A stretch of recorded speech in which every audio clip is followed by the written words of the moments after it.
পবিত্র মাহে রমজানের সংযম, সহমর্মিতা ও ভ্রাতৃত্ববোধের চেতনায় সাধারণ মানুষের পাশে দাঁড়িয়েছে চকবাজার থানা বিএনপি। চট্টগ্রাম ৯ আসনে নবনির্বাচিত সংসদ সদস্য আলহাজ আবু সুফিয়ানের নির্দেশনায় আজ এ কর্মসূচির আয়োজন করা হয়।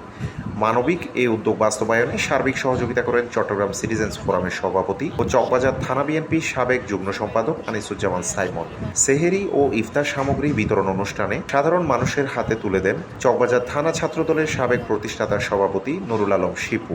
এ সময় আরও উপস্থিত ছিলেন বিএনপি নেতা বখতিয়ার আলম, কাবাসগোলা ইউনিট বিএনপি সভাপতি নুরুল হাসান টিপু, বিএনপি নেতা জসিম উদ্দিন, চকবাজার থানার সাংগঠনিক সম্পাদিকা শারমিন শাহরিয়া বৃষ্টি, সালাউদ্দিন মনসুর, আবরাজ চৌধুরী, মোর্শেদ চৌধুরী, আরমান চৌধুরী, ইলিয়াস জিকু, আলী হায়দার রানা, আফসার, ফাহিম, মোহাইমেনুল ইসলাম, তীর্থ দেবনাথ সহ থানা ও ওয়ার্ড পর্যায়ের বিপুল সংখ্যক নেতাকর্মী।